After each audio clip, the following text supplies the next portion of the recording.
Raadiyoo Sagalee Walabummaa Oromiyaati. Raadiyoon Sagalee Walabummaa Oromiyaa karaa marsariitii independent.oromia.org torbanitti yeroo lama kan isiniif dhiyaatu amma jalqaba.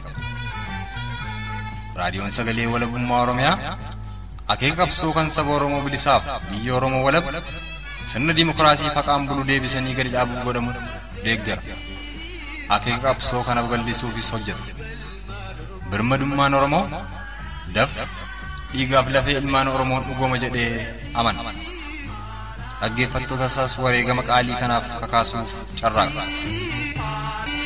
Kun Raadiyoo Sagalee Walabummaa Oromiyaati.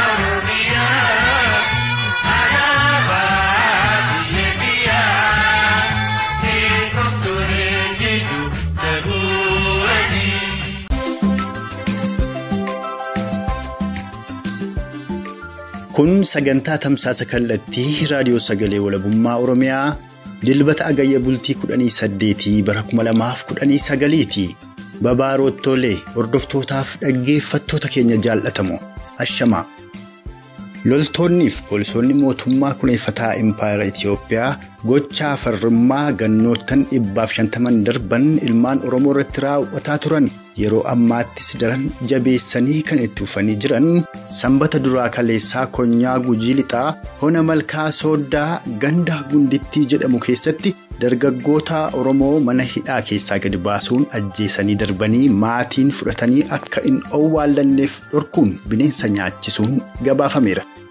Dargaggoonni Oromoodhaa hona malkaa sooddaa ganda gundittii jedhamtu keessatti loltoota mootummaa kuneeffataa Impaayera Itiyoophiyaan ajjeefaman Magaaddaa Helamaaf Barraaqaa Goobanaa ka jedhaman ta'uu odeeffannoo maddeen keenyaa qabatamoo konyaa Gujii Lixaa irraa arganneen beekuun danda'ameera. Gochaan ammeenyaa kun bifuma wal fakkaatuun achuma konyaa Gujii Lixaa hona dugda daawaa ganda coometti jedhamtu keessattis itti fufuun mana Oromoota 4 gubanii ooluun gabaafameera. Oromoonni manni isaanii irraa gubates Nuuraa Canaa, Halakee Damboobii, Udaa Tokkunneef Kottoolaa Bookee ka jedhaman ta'uun beekameera. Bifuma wal fakkaatuun achuma konyaa Gujii Lixaa hona Qarcaa ganda Duwwaa 3 keessatti ammoo loltoonni mootummaa kuneeffataa Impaayera Itiyoophiyaa horii uummataa saamuun bakka tokkotti re'ee 15 fi loon 4 qalatanii nyaachuu isaanii odeeffannoo maddeen keenya qabatamoo konyaa Gujii Lixaa irraa arganneen beekuun danda'ameera. Gara sagantaa keenya ijoo guyyaa har'aatti ammoo yoo deebinu bobbaan basaaftota mootummaa kuneeffataa Impaayera Itiyoophiyaa yeroo ammaatti Koloneel Abiyyiin durfamaniin kibbaa fi lixa Oromiyaatti taasifamu jabaatee itti fufuun torbee kana keessa basaastonni mootummaa kuneeffataa Impaayera Itiyoophiyaa lakkoofsaan danuu ta'an leenjii fudhatanii gara lixa Oromiyaatti bobba'anii ka jiran keessaa namni tokko konyaa Wallagga Lixaa hona Ayiraa irraa ka'uun gara ona Gullisootti bobbaafamuun Oromoota dammaqiinsa qaban sabboontotaa fi waraana bilisummaa Oromoo adamsaa ka ture yeroo ammaatti waraana bilisummaa Oromoo wooboon to'atame kan isaan biratti argamu ta'uu dhageenyee gamasitti bilbiluun ajajaa waraana bilisummaa Oromoo naannoo sanii fi basaasticha gamasitti bobba'ee wooboon to'atame bilbilaan dubbifneerra. Dabalataanis achuma gara lixa Oromiyaa konyaa Qellam Wallaggaa hona Gaa'oo Qebbeetti bilbiluun ajjeefamuu Oromoota 3 dilbata irraa ilaalchifne kan Oromticha hona Gaa'oo Qebbeerraa odeeffanneef haala sochii loltoota mootummaa kuneeffataa Impaayera Itiyoophiyaa gamas jiranii akkasumas adeemsa qabsoo bilisummaa Oromoo uummata Oromoon yeroo ammaatti geggeeffamaa jiru irrattis yaadaaf dhaamsa Oromticha maccaa hona Gaa'oo Qebbeerraa argannes sagantaa keenya guyyaa irraa keessatti kan isiniif dhiyeessinu ta'a. Ani Tiikii Dhugaasaatii gulaalaan suur sagalee Mo'aabuu baas nafaana jira. Turtiin keessan agadhumaatti nufaana haa ta'u jecha amma muuziqaa ce'umsaa kana booda sududumaan yaada ajajaa waraana bilisummaa Oromoo lixa Oromiyaa maccaa hona Gullisoo fi basaasticha yeroo ammaatti waraana bilisummaa Oromoo oboon to'atamee harka isaanii jiru ka bilbilaan dubbifne sin dhageessisuun sagantaa keenya aanfanna.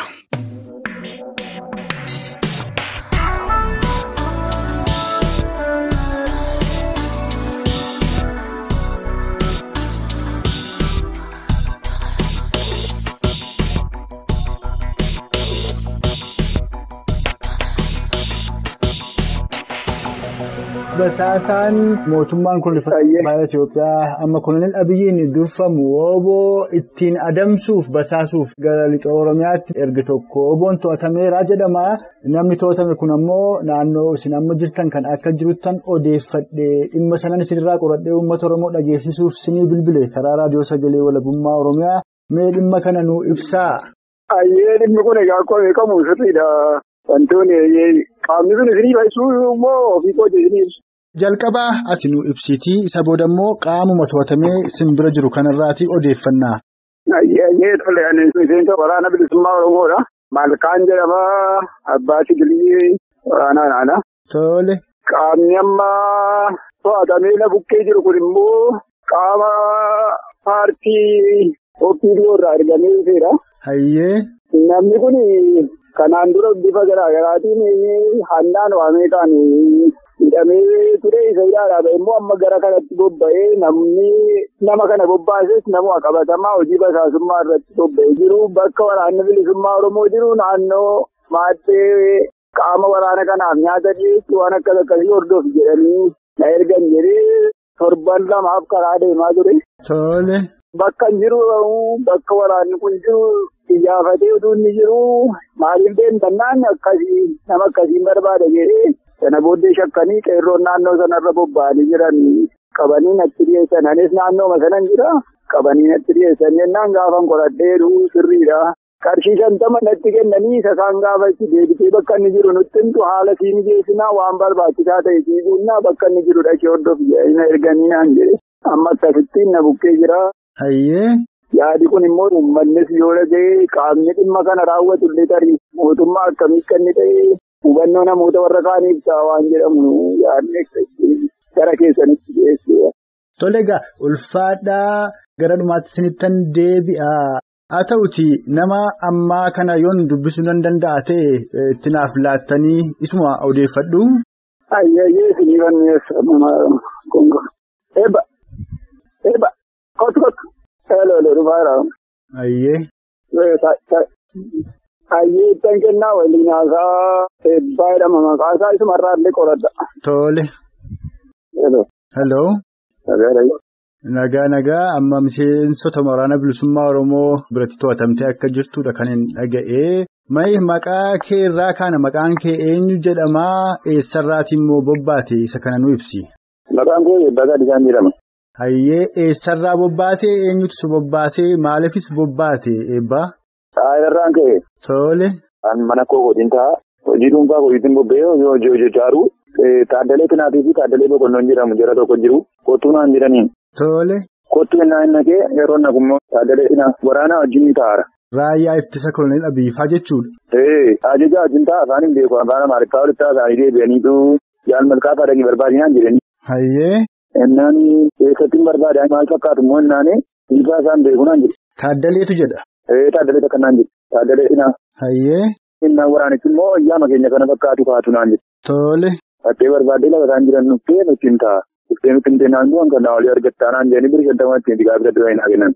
Ati maal hojjettee jiraataa turte kana dura? Ba'aan guura. Gimbii ture galeen. Gimbii maaliif turte? Gimbii olaa wayii na ta'e dhaqee kanaan dura. Horii namaa baasee baase. Ayirarraati horii namaa hatteetu gimbiitti hidhamtee galtee jechuudha. Ayirarraa miti qaba. Waayyuu manni asiitiin baase horii. Eessaa jetti? Waayyuu manni aanaa gullisoo. Tole. Achi immoo qalbii hojjetatee galee bakka amma hojiin hojjechaa harkaa jira. Ati dhalataa Hayiraati moo kan gullisooti eessatti bakki dhaloota kee? Dhalootaan waayyuu manni aanaa gullisoo. Hayyee. Amma garuu bakki jireenyaa Hayira ta'edha.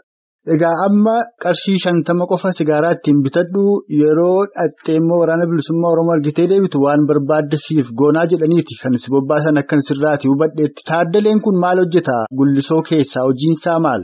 Dhaabbiidhaati bataadhaadhaas. Hojiin irraa turreessu. Innoo hidhamee ba'ee akkuma kee kana? Kanaan dura hidhamee ba'annaan. Tole. Amma gullisooti galeera bakatee. Egaa amma erga hannaan hidhamee ba'ee hojii basaasaa irratti bobba'ee taaddaleen qabeenya qabaa raayyaa ittisa Koloneel Abiyyi waliin hojjetaa jira jechuudha. Isa kana hawaasni Oromoo naannoo sanaa beekaa? Beeka hundumtuu beeka. Egaa si dura namootni inni akka kee kana waamee saantibaan sobee waraana bilisummaa Oromoo basaasisuu fi qeerroo Oromoo basaasisuuf bobbaase jiru kan beektu qabdaa? Jiru. Mee eenyu faadhaa eessa jiru amma? Tokko boqonnaniidha maqaa balaatiin beeku itti gaafatamaa ganda Waajjimanii ture sanaan dura. Inni tokko waardiyaa wayiidha. Gullisootti. Lakki addanatti Waajjimanii aanaa Gullisoo jedhamu. Ganti jedhaman immoo. Hayyee innis gaa oboo basaasee saantibas erga kennaniif booda hojii kennaniif jechuudha. Waraana xiyyeessee itti dhukaasee namni immoo tokko. Eessatti? Ganda Collee keessatti. Aanaadhuma Gullisoo keessatti jechuudha. Egaa amma yeroo gara oboo barbaachaa deemtu kana akkamittiin to'atamtee erga oboo bira dhattee oboon maal siin jedhee warri kaanoo warri akka kee dogoggoran maal irraa baratanidha dhaamsa akkamiis qabda. Ola deemaadhaanii isaan waraanaan adeemsisuu qabna kaanaan jedhu akka itti hojii kootu bobba'uun nabiyyan. Qabata kana animmoo isaanii hin beeku takka ammoo nagarre waraana baa'oo jedhamu takka nagarre. Hayyee. Ennaadha barbaadinaan jiran yaa ta'uu jedheen ka'e ga'an. Otuun hin beekin kunoo waan kana keessa dhiyee namni na ilaalan immoo namoonni na fakkaatan immoo ilmaa Oromoo irratti waan akkasii yaadinaa nuuf jedhee cirqumfame nuuf jedhee gararame sababii ta'eef namni tokko karaan taanee ittiin darbinaa nuuf jedhee kaafaatiin jira.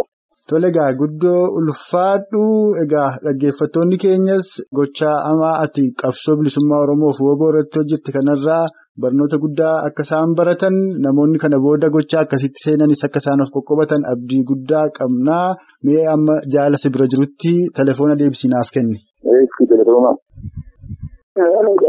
Hello. Mee erga inni isin bira dhufe booda isin gorsa attamii laattaniif dabalataan immoo Oromoon kanarraa maal barachuu qabaa jettu keessumaa dargaggoonni Oromoos haa ta'u hawwan Oromoo abboonni Oromoodhaa bifa garaagaraan sobamanii gochaa kana hojjetan kanarraa maal akka isaan baratan dhaamuu barbaaddu. Hayyee tolee galatoomaa jechuun barbaada. Isa kana irratti jechoota nama jedhe kanaa uummata Oromootiifi jechoota hadhooftuu qabsoo uummata Oromoo kanaan durattiin cunqursaa adoochaa amma yeroo kanaatti fidanii umurii keenya ammaatiin lakkabsiisan akka ta'e uummata Oromoo duraas hawaasa kan biraatiin jalaas dhokataan inni kun immoo hojii ofiidiyoon irra sa'aatii ammaana keessumaa lixa Oromiyaa kanarratti kallattii garaagaraatiin namoota garaagaraa bobbaasanii hojjechaa jiranidha. Akkuma mucaan kun jedhe immoo jarriin namoota harka qalleeyyii jireenya isaaniillee akka isaan hin fooyyeffanneefi doorsii isaanii haa ta'uu maallaqaan goomsuudhaan haa ta'u namoota akkasiiti kan isaan itti fayyadamaa jiranii. Yeroo isin ilaaltan nama garaanis hin dhukkubuufidha. Sammuudhaanis ta'e jireenyaanis illee nama fooyya'uu hin dandeenye jettanii fi yaaddanidha. Namoota akkasitti fayyadamanii immoo ittiin qabsoo ana cunqursaa ittiin quucarsaa jiru sababa ta'eef hawaasi dhaga'u kallattii hundumaatiin isa kanarraa waa tokko hin hubataree yaadan. Jarroon immoo isa kana qofa iyyuutu hin taane caasaadhaanis ta'ee gandoota jiran hundumaa keessatti iyyuu kallattii garaagaraatiin namoota ijaaraa jiru. Lolli isaan amma geggeessaa jiranis ijaarsa sana irratti hundaa'an. Waraana qofa barbaaduutu hin taane isaan hojiin isaanii gandoota keessaa namoota waraana kanatti dhiyaatan isaan akkasiillee barbaadaa jedhanii ijaaranii gadhiisanii jiru. Ammas ammaa mannidhaa kan inni ittiin guutee jiru namoota sanaanii isa caalaan isaanii. Ganda keessaa qeerroon abbootiin shamarran illee utuu nafin mana hidhaati. Mannidhaa iddoo biraallee guutee jedhanii amma gandatti illee hidhuu jalqabaniiru jechuudha. Mee Oromoon waan amma deemaa jiru kanarra aanuudhaaf akkasumas galma kaayyoosaa kan walabummaa Oromiyaa bilisummaa Oromoof mootummaa birmaduu dhaabbatuu danda'uu ga'uu fi maal godhuu qaba? Attamitti oboostumsuu qaba? Waliisaa gidduuttis hubannoo uummatee attamitti qabsoo kan itti fufuu qaba jettu isa kanarratti osoo balliftanii dhaamsa uummata Oromoo hundaaf dhaamtanii. Isa kanarratti uummanni Oromoo kana hidhaatii ta'e har'ayyuu taanaan deeggarsa waraana bilisummaa Oromoo uummanni Oromoo duukaa jira. Namni kamiyyuu isa kanaaf sodaa uleetiinis taanaan mana hidhaatiinis taanaan utuu du'uu mucaa isaa awwaalee galee achii ba'e immoo nyaata illee fudhatee yeroo inni itti waraana bilisummaa Oromootti fiigaa jirudha. Isa kana uummanni Oromoo kallattii kamiin eenyuun akka deeggaru eenyuun duukaa akka jiru beekamaadha. Ittimuus nama hin barbaadu. Mootummaan kun immoo isa kana irratti tarkaanfiin taanee tarkaanfii addeessaa ittiin uummata kana diinsuudhaaf illee wantoota garaagaraa hawaasa duratti haadhaaf ilmoowwan fuuldura dhaabee yeroo inni itti ajjeechaa raawwachaa jirudha. Kana immoo uummanni wanti booddee nu deebisu hin jiru jedhee onnannaa guddaadhaanidha kan inni waraana kana duukaa socho'aa jiru ammas taanaan waraanni bilisummaa Oromoo isa kanaaf jecha wanti booddee deebisu hin jiru ejjennoon waraanni bilisummaa Oromoo qabuu fi ejjennoon hawaasinaan kanaa qabu tokko sababa ta'eef garaagarummaan nu gidduu wanti hin jiru tarkaanfiin keenya ejjennoon keenya amma bilisummaan mootummaa Oromiyaa keessatti mirkanaa'utti waan booddeetti nu deebisu hin jiru hawaasi keenyas ejjennooma sana qabatee jira. hawaasi keenyas waraanni bilisummaa Oromoo waan gochuun isaan malu hundumaa sa'aatii wal argatu waliin mari'achaa waliin hojjechaa jira. Wanti kanaan dura ta'e uummataaf barnoota ta'eera. Yoo ta'e namooti tokko illee lammaanii Abiyyiin Oromoodha maaltu gargar baasee bakkitti jira ture kanaan dura. Ammallee isa kana namni hubatee adeemsi isaanii sun isuma kanaan duraa ta'e isaaf argamee bakki kun barbaachisu jedhanii yeroo isaanitti deeggarsa waraana kanaa ammallee kanaan naataan deeggarsa garaagaraatiin meeshaadhaan illee yeroo isaanitti tumsa gochaa jiranidha. Mootummaan garuu dadhabsiisuudhaafidha kan inni gochaa jiru. Garuu inni kun waan sodaachisuun qabu ittiin jabeessa jedhanii yeroo isaanitti ta'aa jiranidha. Ulfaadhaa dhumarratti kan inni kaaseettiin xumuru waraanni bilisummaa Oromoodhaa zooniilee Oromiyaa godinoota Oromiyaa keessa socho'u hunda keessattiyyuu yeroo garaagaraatti tarkaanfii fudhachaa jira. Nus hordofnee gabaasaa jirra. Mee dhiyeenyatti hona Gullisoo keessatti tarkaanfiin fudhatame jira waraana bilisummaa Oromoon dabalataan ammoo gara Konyaa Qellem Wallaggaatti akkasumas ammoo lixa Oromiyaa honoota Begii bakka garaagaraatti tarkaanfiin torbee darbe keessa fudhatamu torbee kanas ammoo magaalaa Gidaamii akkasumas achuma Konyaa Qellem Wallaggaa Jimmaa Horroo keessattis tarkaanfii boonsaan fudhatamu dhageenyee turre tarii jaallan keessanii waliin waan walii dhaamta yookaan waan walii gabaastan yoo qabaattan tarkaanfii tibba kana fudhatamellee nuu kaasaatii dhumarratti waan jettan yoo qabaattan jettanii kanarraaf asumaan nagaa walitti dhaammanna. Baay'ee galatoomaan kun kallattii jiru hundumaatiin godinaalee Qellem Wallaggaa Gidaamii akkasuma naannoo aanaa Jimmaa Horroo kana keessatti sirriima torbee kanaa tarkaanfii jajjabootu fudhatamaa ture. Injifannoo guddaas galmeessaa turaniiru. Jaalleewwan naannoo sana jiran kan itti wareegamanis jiru. Inni kun immoo namni kamiyyuu jalqabuma yeroo bahe wareegamaaf akka bahe beekamaadha. Kanaatiif immoo inni kun booddeen hin deebisuu jajjabaadhaa qabsoon keenya hanga bilisummaatti hanga walabummaa Oromiyaatti itti fufa saabatee hanga lubbuun jirrutti qabsoo kana itti fufnaa jajjabaannee wal jajjabeessinee qabsoo keenya tarkaanfachiisnee jedhanii jaalleewwan kallattii garaagaraa irra jiranii akkasumas immoo torbee darbane keessa aanaa naannoo Iskommee jedhamutti illee tarkaanfiin fudhatame jira. Waraana bilisummaa Oromoo waraana leenjii qofa utuu hin taane qeerroon naannoo sana irra jiran illee yeroo isaatti tarkaanfii fudhachaa jira. Inni kun kanaaf itti nu boonsa malee wanti booddee nu deebisuu hin jiru jajjabaadhaa. Baay'inni meeshaaf baay'inni waraanaa waan booddee hin qabu kallattiifamee adeemsa keenya hojjennoon keenya akkuma manaa baanetti hanga bilisummaatti itti fufu galanni keessan bilisummaa. Egaan hordoftootaaf dhaggeeffattoota keenya jaallatamoo kan amma dhageessan lixa Oromiyaa Maccaatti ajajaa waraana bilisummaa Oromoo sadarkaa 9 kan ona Gullisoo fi Basaasticha waraana bilisummaa Oromoo oboon yeroo ammaatti to'atamee jirurraa yaada bilbilaan arganneedha. Ammas sagantaan keenya akkuma itti fufetti jira. Muuziqaa ce'umsaa kana booda immoo achuma gara lixa Oromiyaa Maccaa Konyaa Qellem Wallaggaa hona Gaa'oo Qebbeetti bilbiluun ajjeefamuu Oromoota 3 fi haala waliigalaa Konyaa Qellem Wallaggaa hona Gaa'oo Qebbeef naannoo san keessa jiru kan Oromtichi hona Gaa'oo Qebbeedhaa nutti mee isin dhageessifnaa itti dhiyaadhaa. Hona Gaa'oo Qebbee keessatti akkuma kanaan dura Oromoonni hidhamaa jiru. Basaastonni oboo adamsaniif raayaan ittisa biyyaa oboo sakattoof bobba'es heddummatee jira. Warri kunis ammoo uummata Oromoo gidirsaa jiru kan jedhamutu jira.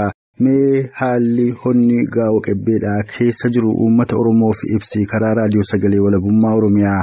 Bareedaadha. Akkuma beekamu Oromoo irratti ijaaruudhaan basaasa birriidhaan ijaaruudhaan oppiisiyoon baay'ee uummata Oromootti roorrisaa jirti. Guyyaarraa guyyatti diinamaas dabalamaa jira. Akka waraanni adda bilisummaa Oromoos lafa hin qabanneef haasaa diriirsuudhaan waan adda addaa irratti hojjetanii uummanni nagaa har'ayyuu nama baay'eetu dhume. Eessatti onuma Gaa'oo Qebbee keessatti moo? Yoona Gaa'oo Qebbee ta'ee ganda guddaa Icoo bakka jedhamutti uummanni nagaa nama 3tu du'eerrafi. Eenyu kan ajjeesu raayyaadha moo poolisii moo milishaadha? Raayyaa ittisa biyyaa. Tole. Waboo kan labbanidha. Wanni isaan irratti du'aa jirani. Uummanni immoo dammaqee uluma sodaadhaaf reebichuma sodaadhaaf malee keessaa uummanni beeka. Hayyee. Faashistummaa takkaa sirna dabre keessatti nurratti hojjetamaa jira. Kun akkuma beekamu kun roorroo hamaadhaa garuu uummatama hundatu qabsoodhaaf bosonatti galuudha malee wanti nama jilbiinfachiisus akka hin jirre kun beekuu qaba. Hayyee. Har'aaf kanumatu jira namoonni yoo barbaachisaa ta'e maqaa isaallee similaachuu nan danda'a. Namoota ajjeefaman kana maqaa isaanii yoo nuuf laatte gaariidha akka uummatni Oromoos dhaga'uuf. Tokko Mahammad Ibroo jedhama qotee bulaadha abbaa maatiiti.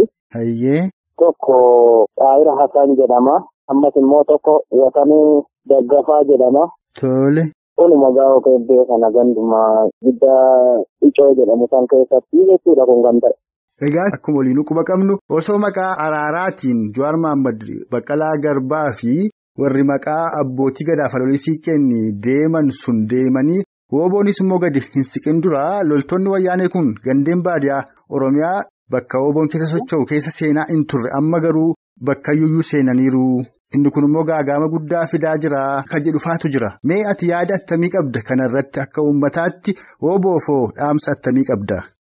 Egaa akkuma beekamu uummanni keenya hawwii bilisummaa qaba. Kanaaf woboo gargaaraa jechuudha. Bilisummaan immoo afaan qawweetiin yoo ta'e malee korojoo sitti guuraa turre kanaan dura egaa ganda baadiyyaa seenanii manas namarratti gubuudhaan nama ajjeesuudhaan mootummaa akkasitti biyya bulchullee takka arginee hin beeknu kun waan haaraatu nutti dhufe. Kanaafuu woboonis akka isaan magaalaa gurguddoo illee yoo qabatanii jiraatan magaalaa xiqqoo kana keessa illee ba'anii ganda baadiyyaa kana keessa hin deemne bakka sochii waraana bilisummaa Oromoo godhuu danda'u keessatti ofirraa muranii ofirraa qolachuu kanan dhaamaa fi.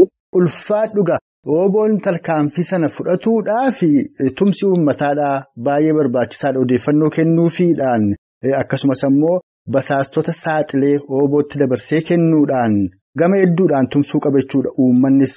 Hawwii amma ati qabduuf uummanni Oromoodhaa bakka wooboon keessa socho'uu qabu kana dhugoomsuu fi akka uummataatti silaa maal godhuu qabdu uummataaf waan dhaamtu yoo qabaatte dhaamiitii kanarraa hin obbaafna. Ani egaa uummata keenyaaf wanti hin dhaamu wanni qabsoo keenya kanaaf nu gargaara jee yaadu wal keessaa harcaanee ijaaramnee dhandhee gurra diinaaf ta'uu dhiifnee yoo wooboo bira dhaabbanne duwwaa furmaanni dhufa jeetiin yaada. Kanaafuu uummanni keenyas kana beekee kana jabeeffachuu qabaa. Woboon immoo nama mindaadhaan qabsaa'aa jiru miti kaayyoof qabsaa'aa jira waan ta'eef akkasitti uummanni keenyallee hubatee jabeeffachuu qabaa waraana bilisummaa Oromoo jeetiin yaada koo kenna. Dhugaadhumatti Oromtichi lixaa Oromiyaa Maccaadhaa hona gaa'oo qebbee haala raayyaa ittisa koloneeffataa Impaayera Itiyoophiyaa Koloneel Abiyyiin durfamaniin Oromoota Maccaa irratti raawwataa jiru akkasumas dhaamsa waliigalaa wooboof uummata Oromoo bal'aaf karaa raadiyoo sagalee walabummaa Oromiyaa dhaamteef guddoon si galatoomfadhaa fayyaa ta'i. Fayyaa taa'atinis. Hordoftootaaf dhaggeeffattoota raadiyoo sagalee walabummaa Oromiyaa jaallatamu. Egaan akkuma jalqaba irratti simbeessifne sagantaan keenya guyyaa har'aa kan inni hammatu yaada ajajaa waraana bilisummaa Oromoo lixa Oromiyaa hona gullisoo fi kan Oromticha Konyaa Qellem Wallaggaa hona gaa'oo qebbee irraa arganne. Akkasumas gochaa suukanneessaa loltoonni mootummaa koloneeffataa Impaayera Itiyoophiyaa kibba Oromiyaatti Oromoota Konyaa Gujii ba'aaf lixa akkasumas Konyaa Booranaa irratti raawwataa jiran ilaalchifne odeeffannoo maddeen keenya gamasiirraa arganne kan jalqaba irratti sin dhageessifne kan ammate ture. Sin dhaggeeffattoonni keenyas turtii qaataa ilaa ammaatti nu faana qabaattaniif horaa bulaa jechaa aga sagantaa keenya yeroo taanu walitti deebinutti kan nagaasinitti dhaammatu ana xiiqii dhugaasaaf gulaalaa suur sagalee mo'aabuu baatii uumaan nama borii nu tolchinna.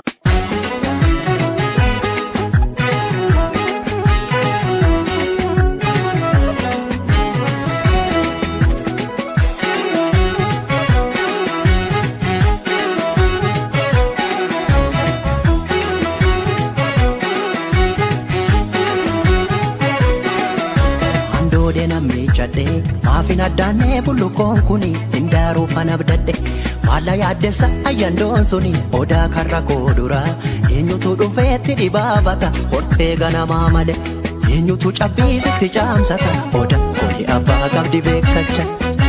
Odaan kuni milkiin kuni jibuun kuni duudhaan kuni. Jaalatti hayyuu na zaasa dhugaa jaallattee soroorsa. fi gumaani baasa harka dhiige qulqulleessa. Odaan mallattoo biyyaati ibsituu Oromummaati jirma tokko damee sagaleeti kanaanistuu ilmaan Oromooti.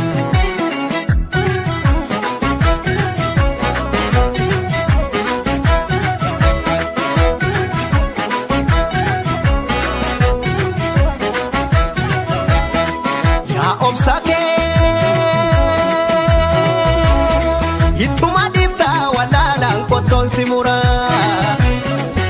atolake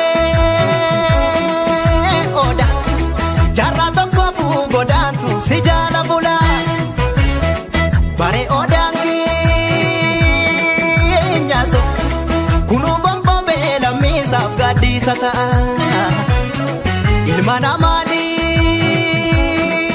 na mukti rabbile jabiro bude sata yo yandon situme yo hamade bube yo sinyare gande yo hamade adun ma sinyar fiorme ke apa kirati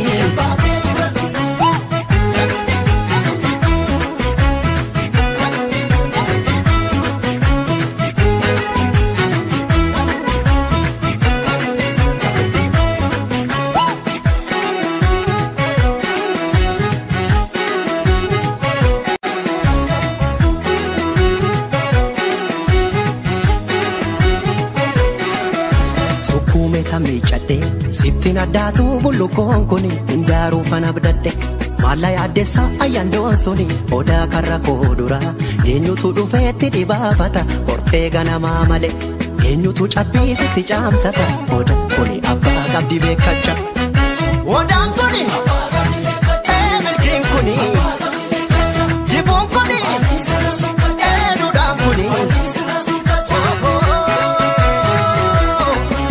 si jaalatti hayyuu Sasa dhuga jallatte sororsa gumee fi gumaani baasa harka dhiige qulqulleessa. Odaan mallattoo biyyaati ibsituu Oromummaati jirma tokko damee sagaleeti kanaanistuu ilmaan Oromooti.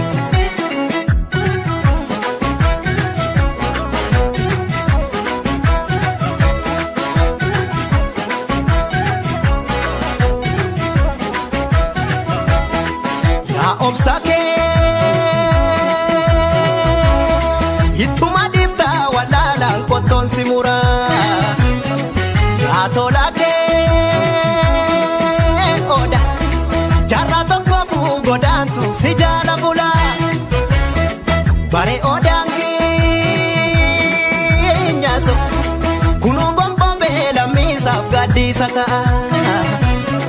ilmana Mukti rabbile jabiro bude sata